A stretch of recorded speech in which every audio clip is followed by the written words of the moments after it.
You're listening to His Empire of Dirt by Pearlandpine. Chapter 26. Michael Afton has a thankful Thanksgiving.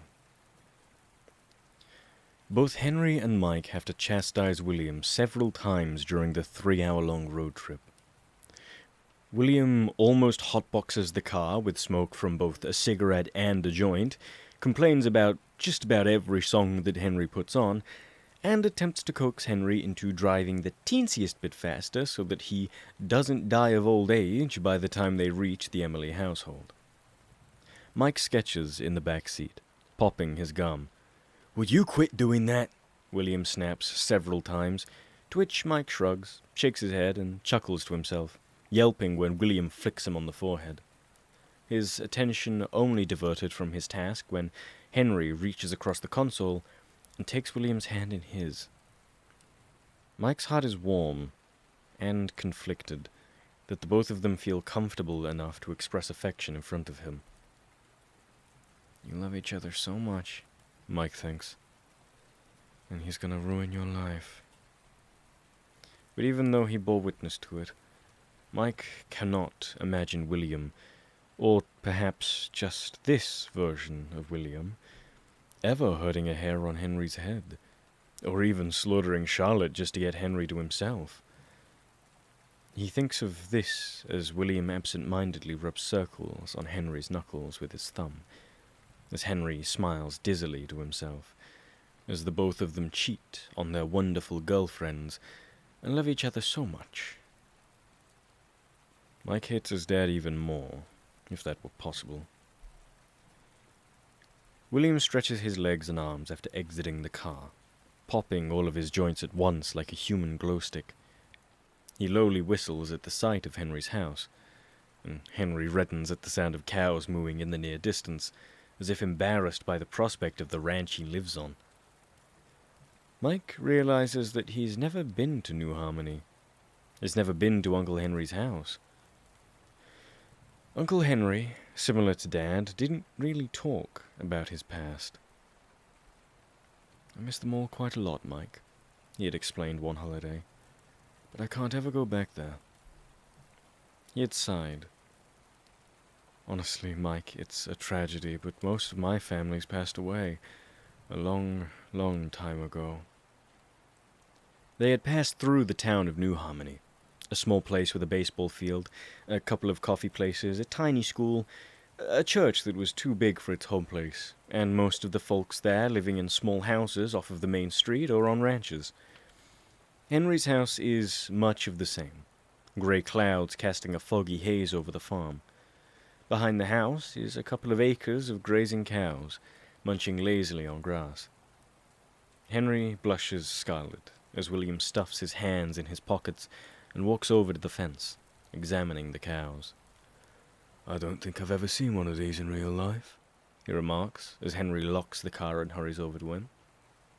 "Really?" Mike remarks, and he starts doodling a cow next to Freddy Fazbear, naming the new creature Callie. "We don't usually get bovines tracing down London Bridge, Fritz," William replies with a snort. "Didn't tell me you folks were cow farmers, then." "Intruders!" William and Mike both yelp as they're assaulted by tiny hands grabbing a hold of them and attempting to drag them to the earth. "Frankie, Bev, off!" "And," the girl, Bev, laments, as Henry grabs the two children by their collars and hoists them into the air. Frankie is thrashing, punching at both Henry and Mike in an attempt to free himself. "You didn't tell us you were bringing friends!"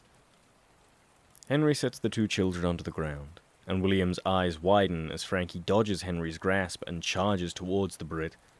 "Who the hell do you think you are?" William demands, ridiculously entering a defensive position as if the small boy could ever stand a chance against him. Mike wonders for a moment if Gabriel, Susie, Fritz, Jeremy, or Cassidy ever tried to fight back against William Afton. If any of them were ever fleetingly victorious. "Will, what's your language?" William sneers and picks up the boy, chuckling a bit at his thrashing. "Apologies, Henry, but I just arrived and was plainly assaulted." I'd win too if you weren't so darn tall, Frankie complains as Henry takes him from William's grasp and scolds him, holding him on the ground. Mike finally allows himself to observe the two children. They look to be about 13, and seem to be twins. Fraternal, of course, but similar enough to both each other and Henry to dub them as Henry's little siblings. Mike had no idea that Uncle Henry had little siblings. They share Henry's chestnut hair and wide smiles, but only Bev has glasses like Henry. Their faces are dirtied, probably from playing in the farm. Bev is wearing a long dress, while Frankie is wearing a t-shirt and overalls, the both of them barefoot. "You do not be rude to our guests, you two." Henry crosses his broad arms across his chest. "Say you're sorry." Never surrender, Bev, Frankie loudly whispers. Bev vigorously nods and mimics zipping her mouth shut. "You both say you're sorry, or I'll tell Mom and Dad where your secret stash of candy is." Sorry, Bev immediately says. "Sorry," Frankie grumbles. Henry smiles. "Good. Thank you. Where are our folks?" Kitchen. "Thank you, Frankie. Oh, and let me introduce the two people you attacked. These are my friends, Fritz and William, and they're staying with us for Thanksgiving." "I assume that they're to poison the turkey?" William says, chuckling at Frankie's obvious disdain for newcomers. You've got a funny voice, Bev notes, and William's amused attitude converts to aggression. Bev! No, he does. Dad doesn't like people with funny voices. Henry groans into his palms. "Irish bastards," William mutters into Mike's ear, and Henry slaps him on the back when he hears it. "Language," he scolds once more. "Come on, I'll introduce the both of you to my folks. Bev, Frankie, go inside." But... "Now, Frankie." Frankie sticks out his tongue and blows a raspberry, and then grabs Bev by her hand, and the two of them desperately dash inside of the house. "Sorry about that," Henry says, shaking his head. "I never have any guests over, so they're probably surprised." "Do they usually attack people on sight?" Mike asks with a chuckle. Henry shrugs. "Depends on the day, I guess. I'm sorry. We can go if it's too much." "We didn't drive 3 hours for nothing, Henry," William replies with a scoff. Then, when he notices Henry's anxiety, and Mike's eyes widen when he realizes that William is privy to another human being's emotion, he rests a hand on his shoulder and rubs a small circle at the point of impact. "Come on, give us the grand tour." Henry heaves, looks to the house like Captain Ahab upon his white whale, and nods, leading Mike and William inside. The inside of the house couldn't be any more stereotypically American, Mike thinks, with a deer head hanging above the doorframe, a rack of rifles over the fireplace, and even a damn portrait of Franklin Delano Roosevelt next to the portrait of the Emily family. Mother, father, eldest brother, and younger siblings. And depiction of Jesus. "Henry!" A large man, big like Henry but with hardened features instead of soft, kind ones, enters the living room from the kitchen. He slaps Henry on the back, and then startles at the sight of Mike and William. "Oh, you brought company?" Yeah, Dad," Henry stammers, scratching the back of his neck. "These are my roommates, Fritz and William." "Brothers, I take it?" "No, sir," Mike says, trying not to blush at the idea of being mistaken for William Afton's twin. "Just friends." "Small world, eh?" He extends his hand to shake. "Patrick, Emily. Deirdre, get in here. The prodigal son has returned." He laughs far too hard at his own joke as a woman with red bobbed hair, an apron littered with flour, and hands stained with cherries walks into the room, beaming upon her son. "Henry, darling," she says, kissing him on the cheek. "Oh, friends! Oh, my Henry never brings friends home. You are?" "Fritz," Mike answers, and William clears his throat before introducing himself. his voice uncharacteristically low. Oh, yes. My Henry has told me all about you two. Brothers? No, Mom, Mike says, stopping himself from grimacing at the repeated sentiment. we're all roommates. Oh, isn't that wonderful? Henry, go wrangle your siblings for dinner. I'll be starting shortly. You two, please, make yourselves at home. Henry offers the boys a tight smile before heading off to obey his mother, and Deirdre and Patrick return to the kitchen to finish dinner. I need a smoke, William says, his voice still low, walking outside before Mike can stop him. Mike joins him there, because honestly he completely understands now why cigarettes are so addictive. Something the matter? Mike asks as William hands him a cigarette without even having to ask. William shrugs and exhales the smoke into the sky, the sun setting over the horizon. He's never told me about any of this before. And I think I know why. Why? William chuckles. He didn't want me to be jealous for all this. He knows I've never gotten anything like this before. Probably the same reason he didn't tell you either, Fritz. Mike shrugs. You know Henry. Wants to make everyone happy all the time. Quite. Mike thinks of William's burning obsession with Henry, and then of his jealousy, and then of his ruination of him. And Mike can't help but think that the two of them have been doomed since the moment Mike told Henry what room to go for the interview. I just want to make him happy, Fritz. Well, to be honest, I think we ought to talk about what you wrote down in your journal. When, you know. I know. He grins to himself like there's no one else in the vicinity, like Mike has disappeared and he can fantasize about slitting Henry open like he'd written about. I've latched onto the first person that made me feel human. And Fritz, you know I just about slaughter anyone that hurt him. Or anyone that got between the both of you. You don't feel that way about me. William sharply laughs. I don't feel that way about anyone else. Clara? He shrugs. I don't know. I told you. I love the both of them.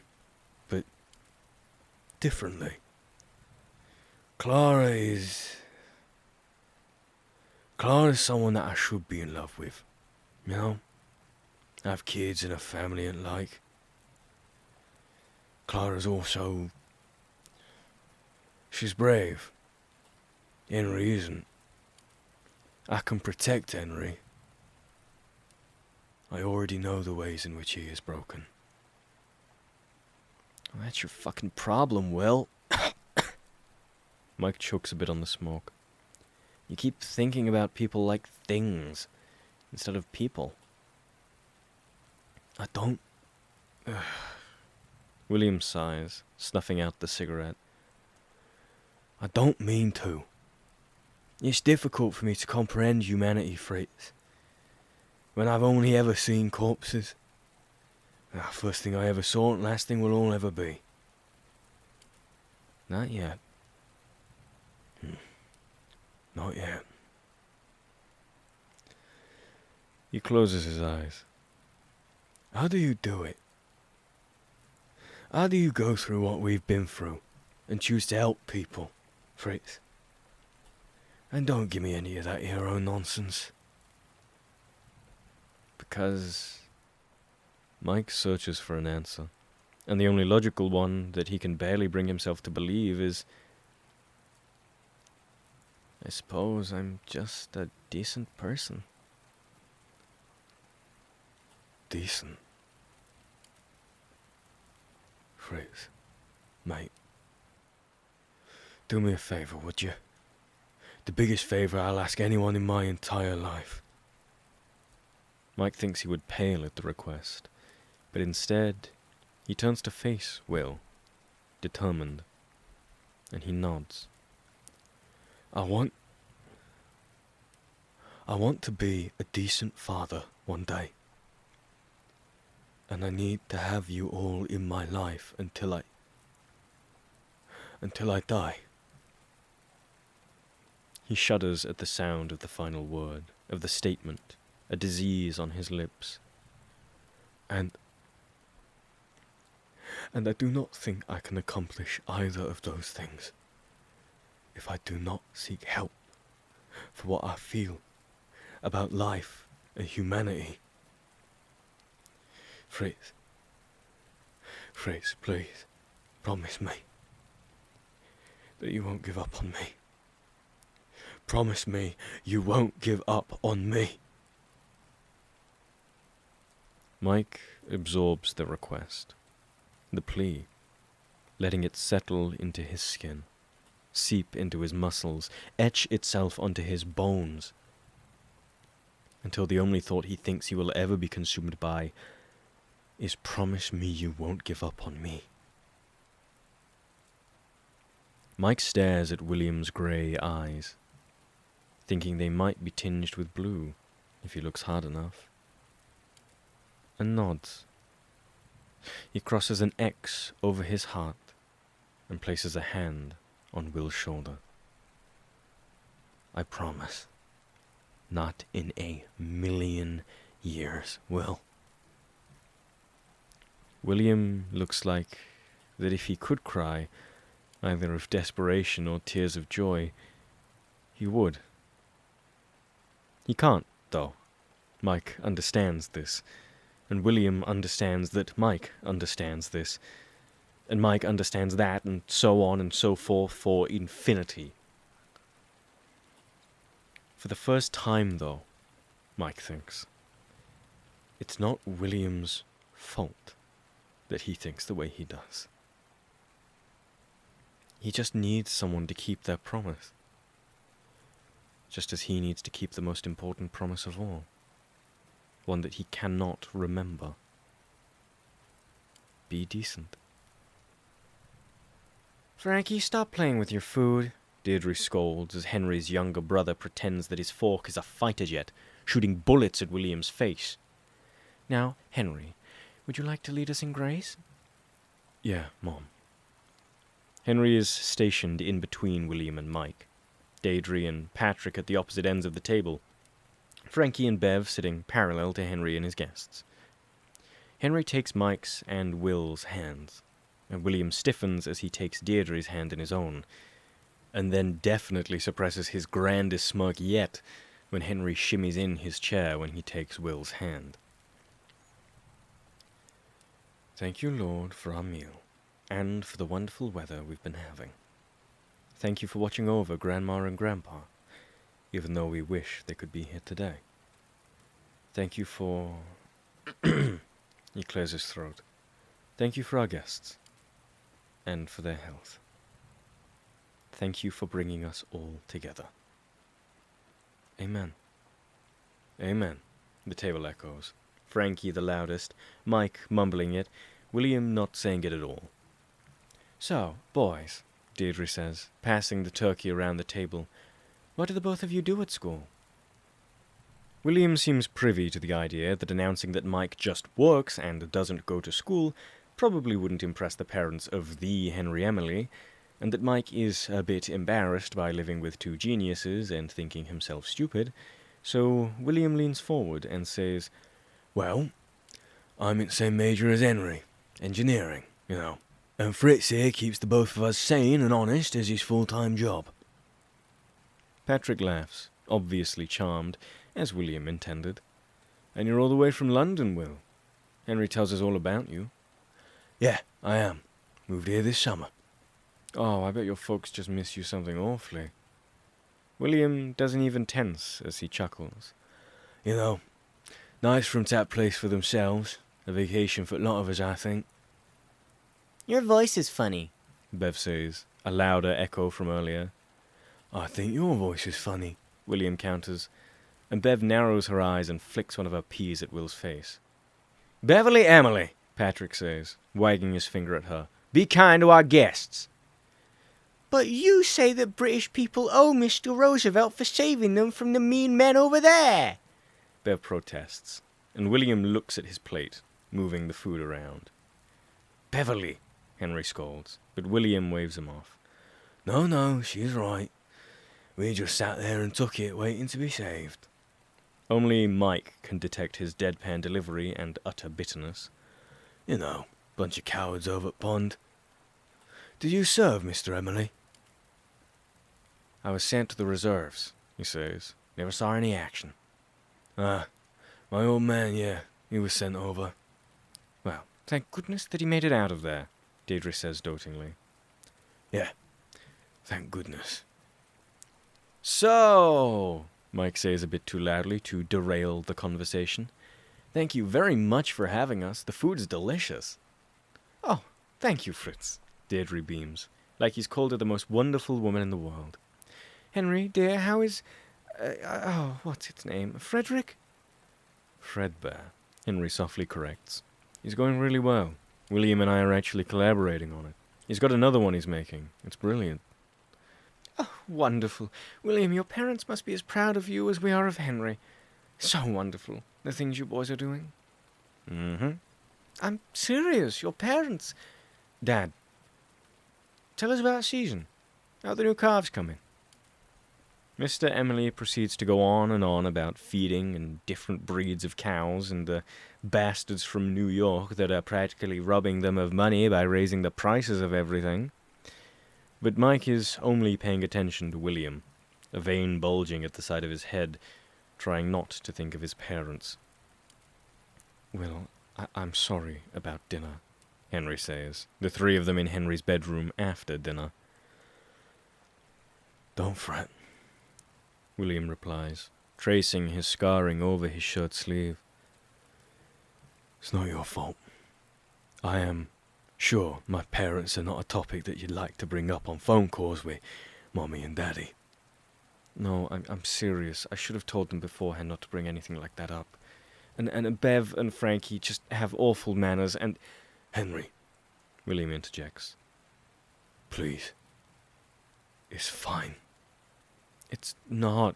Henry, I really do not mind. I don't want anything to remind you of back then. Because of your head. Henry stops himself from talking, staring wide-eyed at what he has just said. I didn't mean... William begins chuckling, rubbing his scars harder, and Mike's heart begins to pound. Scared of me, Henry? Of course not. I'm not. You didn't mean it like that, Will. Mr. and Mrs. Emily will mention how wonderful my parents got to be, and then I'll go mad and ruin the entire holiday. Will, I have to worry. I've got to. You worry about everything. What? Think I'm insane? I'm textbook definition of N. Don't say that, Mike says, standing from the bed. He's just concerned about you. We're all concerned about you. Do you want to know how horribly frustrating it is to watch you all in the corner of my eye? And realise how bloody horrified you all are of me? Do you think I want to think of the things that I talk about? Oh, don't act like you haven't read my journal. The both of you. He laughs sharply. I'm drowning. And you think I want to take the both of you down with me? Will. Henry is gentle as he approaches his lover. Please, don't say that. I didn't mean to make it seem like I'm scared of you. I just know how awful things were for you, and I don't want to make any of this worse. Mike waits for William to scoff, to denounce the both of them, because that's what he should do. Because he hates Mike and Henry more than anything, and then he should kill them, and he should devolve into mania and laugh over their corpses. But instead, William's eyes soften, and he releases his hand from where his scars are, and he nods.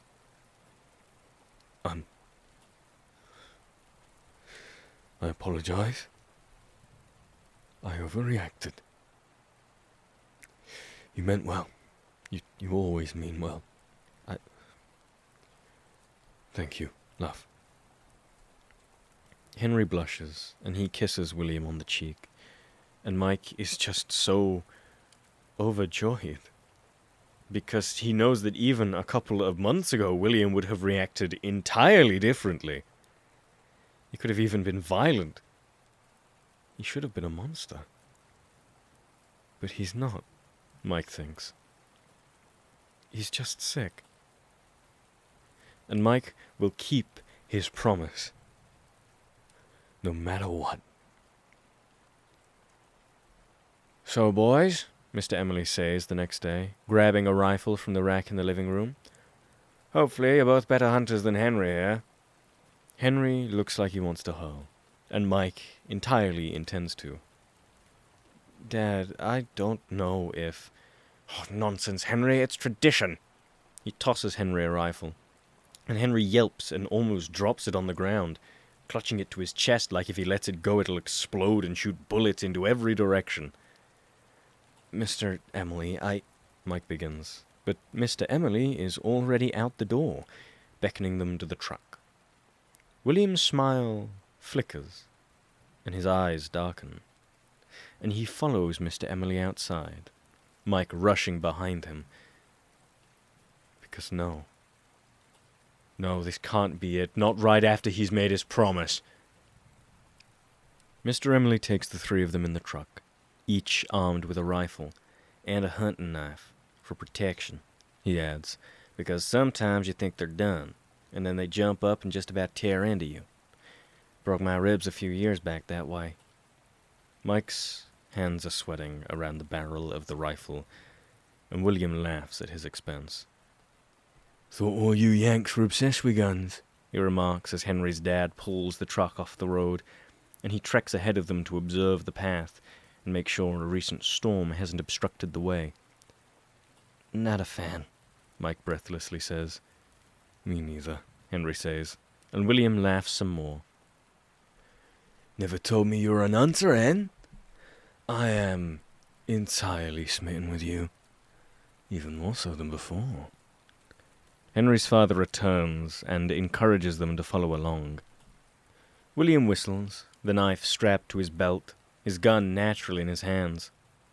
Mike pales at the sight, weapons all too friendly in his father's grasp.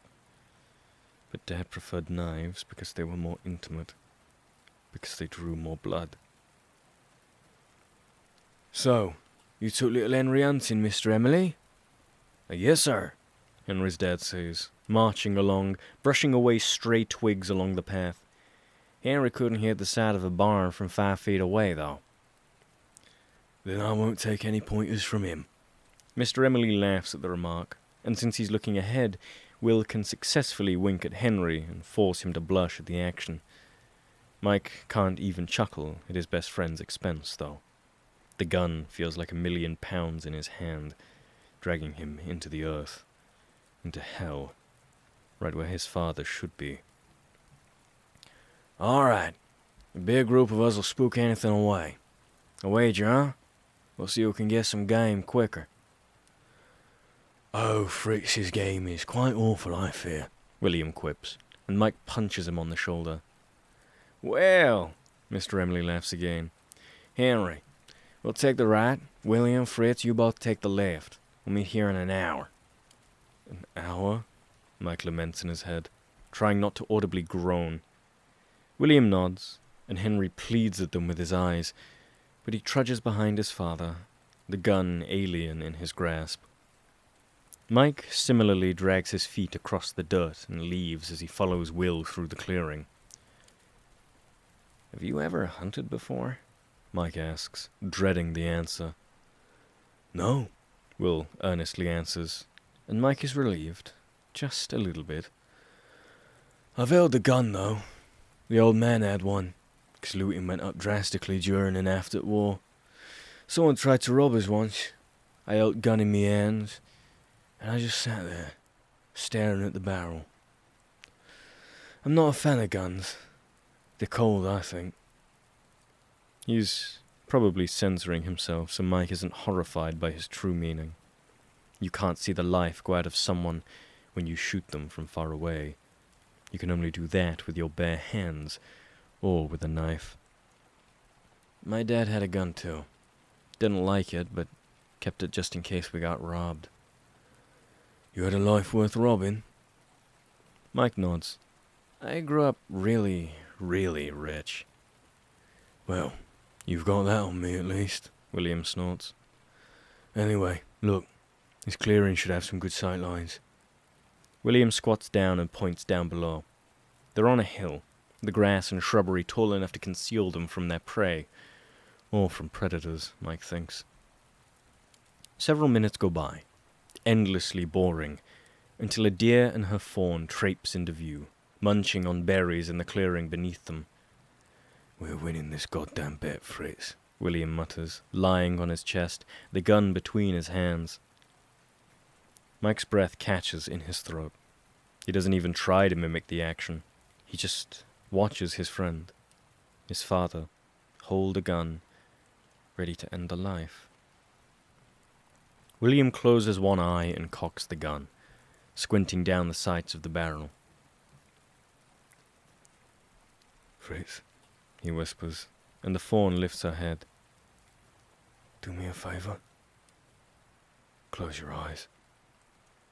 Mike nods and obeys, because he always will. But he doesn't need to see to know what William is doing. He's smiling. Mike jumps as the gunshot cracks out like a clap of disastrous thunder. Birds caw into the sky, flying away from the source of the sound. Mike's mouth is dry, and his hands are shaking. He flutters open his eyes, and William's grip on the gun is tight, his knuckles paling, and his lips are quivering as if he's about to laugh. Mike forces his gaze upon their target. William has spared the child, shooting the mother on her chest. The fawn has darted away from view, its mother's breath waning as she lies on the ground, her limbs twitching.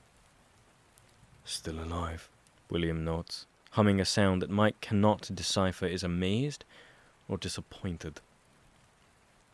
William sets the gun on the ground and reaches for the knife on his waistband, and his features soften as it settles into his hands, softening even quicker than he had when Henry had held his hand. Mike can't breathe, but he can obey. He always will. So he holds the gun close to his chest and timidly follows his friend. William inhales sharply as he kneels down before the deer, flipping the knife in his hands effortlessly, humming a bit as he grips the weapon tightly. I don't care about the bet, Mike whispers. I know, William says, his voice distant, his eyes sharp. It's not about the bet, is it? Of course it's not. It's about holding life in your hands and extinguishing it.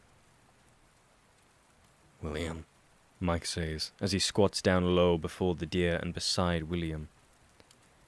The deer's breathing is rapid, its eyes wide. She's suffering. Look at her. Look at her. Fritz, look at her dad. Look at the light gone out in Mum's eyes. In Charlotte's, in mine. Look at it. Look, William.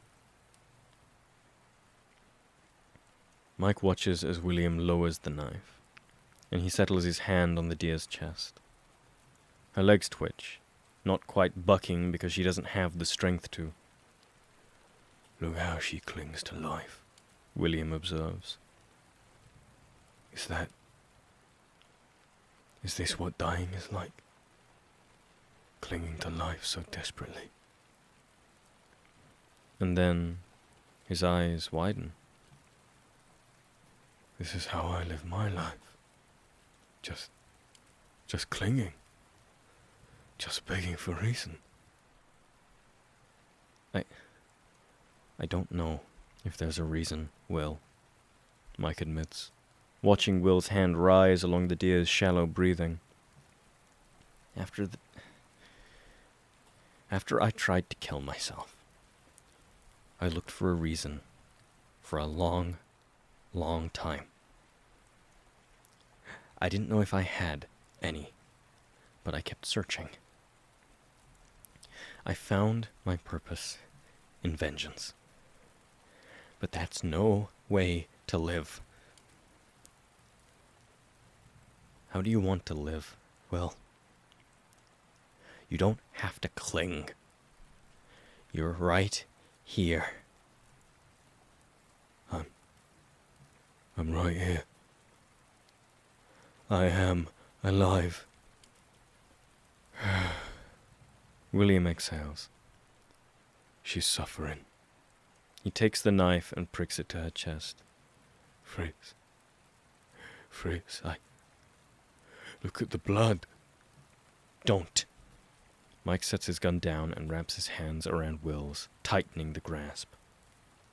Not the blood, the life. You can do it. The blood is... I'm not breaking my promise, Will. the promise.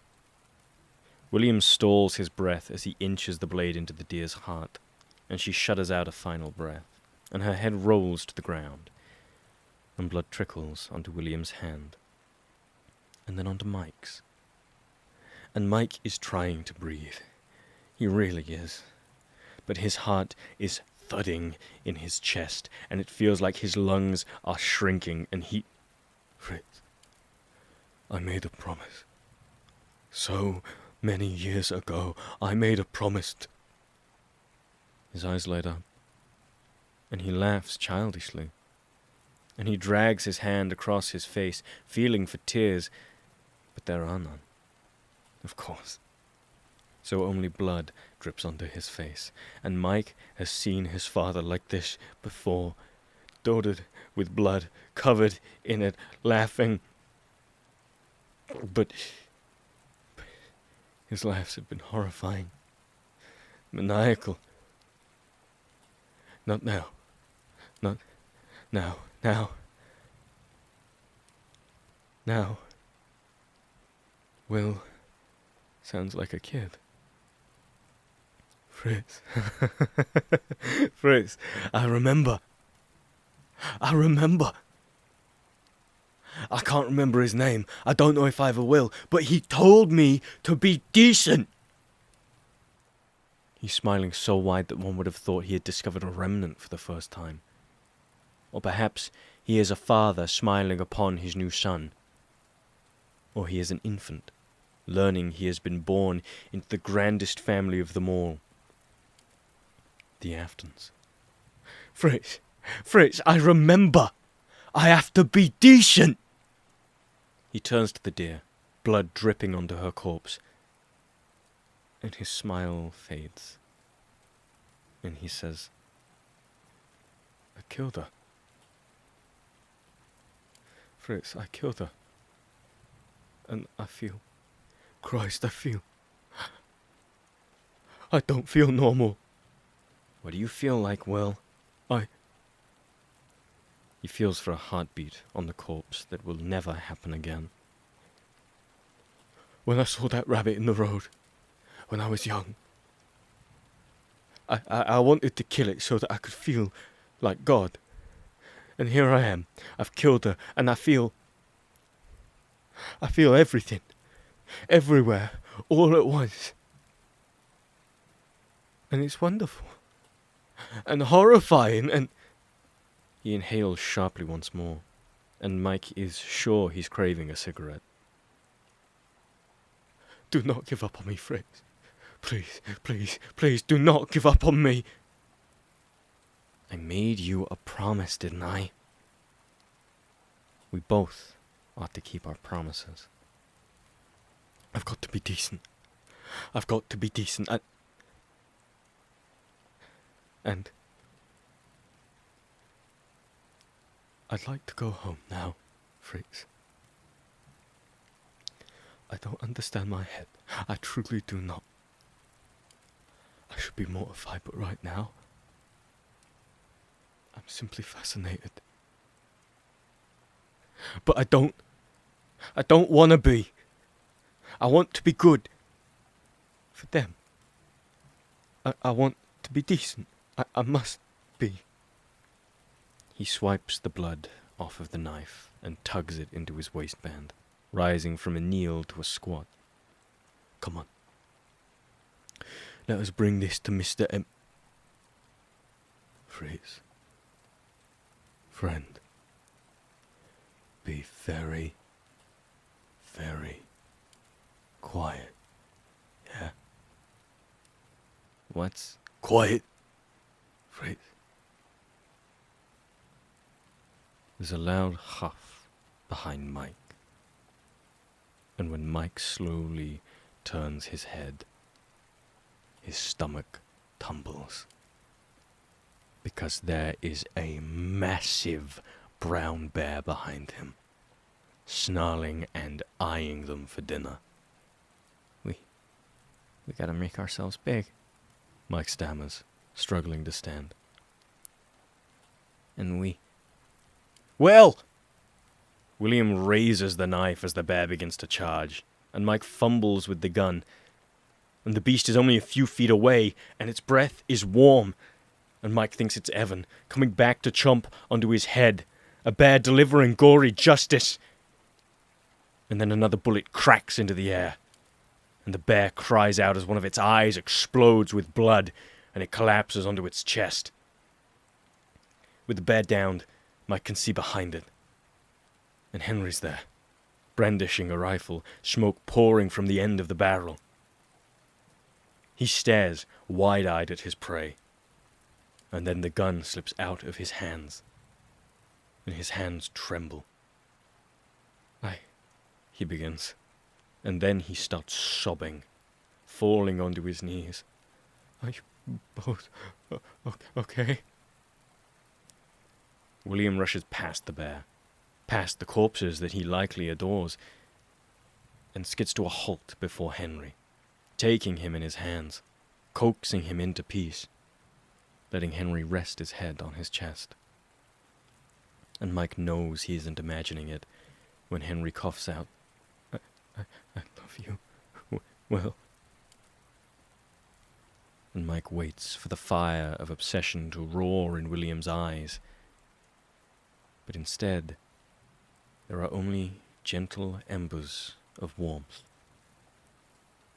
And William says, I love you, Henry Emily. But his face and hands are still soaked in blood. But his smile isn't manic, and his face is soft. And he's promised to be decent.